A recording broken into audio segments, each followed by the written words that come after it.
आप काहे के पंचायती हैं, काहे के प्रधान जी हैं आप? ये मनुष्य जन्म परमात्मा ने प्रधानी करने के लिए नहीं दिया। न्याय करने वाला धरती पर आ चुका है, परमपिता परमात्मा सतगुरु रामपाल जी भगवान। ये कर्मों के अनुसार न्याय होगा। अब जैसे ये प्रकृति आप लोगों के साथ में न्याय कर रही है, ये गांव में बाढ़ आई, फसल बर्बाद हो गई, ये प्रकृति न्याय कर रही है कर्मों का। अभी तो ना जाने कितने कर्म बाकी हैं जिनका प्रभाव आप लोगों पे पड़ेगा, देश दुनिया पर पड़ेगा, क्योंकि वर्तमान में सारी दुनिया युग परिवर्तन के दौर से गुजर रही है। 2028 निर्धारित समय है। हर प्रकार से प्रकृति तांडव मचाएगी। अभी तो ढंग से शुरुआत भी नहीं है। अतिवृष्टि, अनावृष्टि, ओलावृष्टि, सूखा, बाढ़, महामारियां, युद्ध, गृह युद्ध। अभी आपने देखा क्या है? अभी तो खाली एक बांध का पानी छोड़ा गया है जिसमें गांव के गांव डूब गए। जिस दिन वो बांध टूटेंगे उस दिन क्या होगा? वो मोटर और पाइप वो जमीन के नीचे धरे के धरे रह जाएंगे। ये आश्रम वाले कोई मदद नहीं कर पाएंगे, खुद की भी नहीं कर पाएंगे। उन कर्मों से आप लोगों को कौन बचाएगा? ये परमात्मा बचाएगा, सतगुरु रामपाल जी भगवान बचाएगा। और कब बचाएगा? जब आप उनके शरण में आओगे, हुक्के जैसे नीच कर्म को त्याग दोगे, हुक्के को फोड़ के घर से बाहर फेंक दोगे, उनकी शरण में आकर शत भक्ति करोगे। तो एक तरफ तो आप अपने आप को पंचायती कह रहे हैं, अपने आप को सनातनी कहते हैं, हिंदू कहते हैं, और रोजाना आप लोग तमाकू के माध्यम से गाय का खून पी रहे हैं, गाय का खून।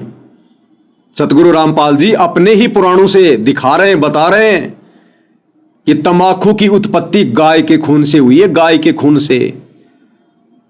तो बताइए सरपंच जी, प्रधान जी, ये मानहानि का दावा आपके ऊपर नहीं बनता क्या? इन हुक्का पीने वालों के ऊपर नहीं बनता क्या? बीड़ी सिगरेट पीने वालों के ऊपर नहीं बनता क्या?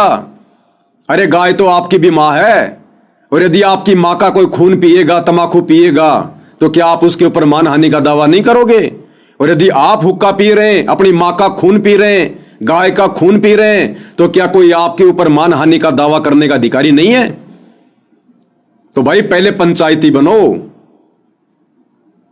और उसके लिए सबसे पहले सतगुरु रामपाल जी के सत्संग सुनो, उनके प्रवचन सुनो। परमात्मा कहते हैं भक्ति बिना नर और खर एक है। भक्ति यानी ज्ञान। कौन सा ज्ञान? सच्चा ज्ञान, सत ज्ञान, तत्व ज्ञान, जो वर्तमान में केवल धरती पर सतगुरु रामपाल जी के पास है। ये बाकी आचार्य, शंकराचार्य, महर्षि, संत, मंडलेश्वर, इनके पास ज्ञान नहीं है, छींट भी नहीं है।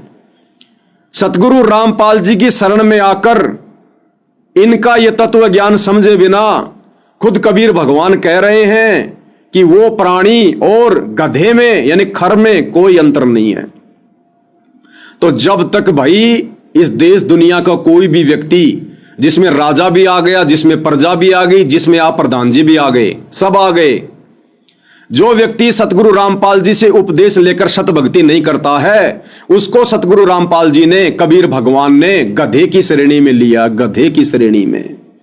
भक्ति बिना नर और खर एक हैं, जिन हरि पद नहीं जान्या, पूर्ण ब्रह्म की परख नहीं रे, पूज मरे पाषाणा।